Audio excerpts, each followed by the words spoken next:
එල්ලෙන ජේසුවානේ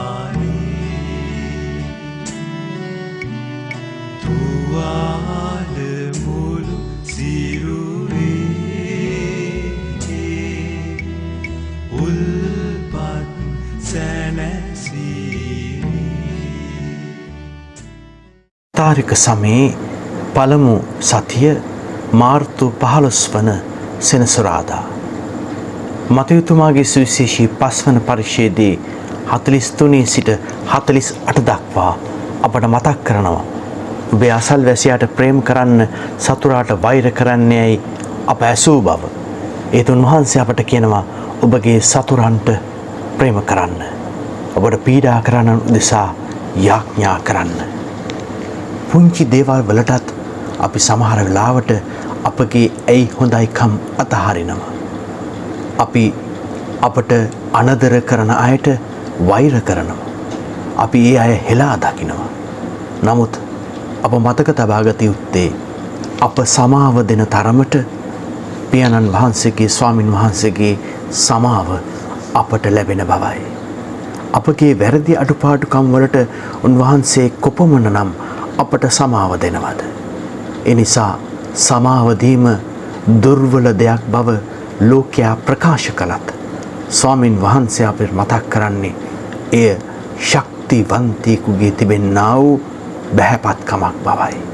ඒ නිසා අප හැම මොහොතකම අන් අයට සමාව දෙමින් අන් අය සමග සමගින් සහයෝගයෙන් සිටීම අපටද සමාව ලැබෙන මාර්ගයක් බව ප්‍රකාශ කරනවා.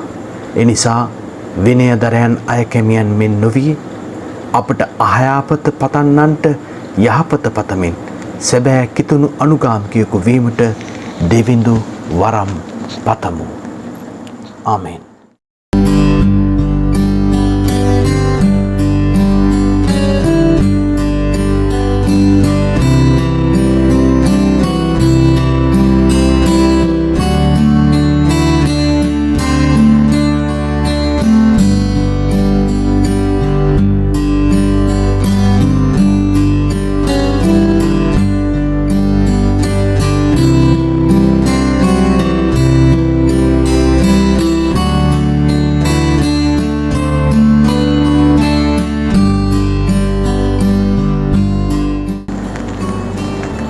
March 15th, Saturday, first week of Lent.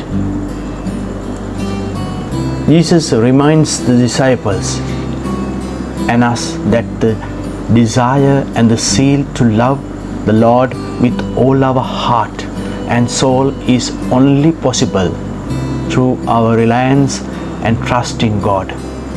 It is in living the way of the Lord that our hearts are renewed, and then and only then we do process once more that Jesus is Lord. So let us enter into the days of Lent with the purpose of spending time in prayer to discern whether we are still on the journey towards holiness. Let us be open to the prompting of God's Spirit to remove our scales from our eyes so that we can once more begin to see with the eyes of faith.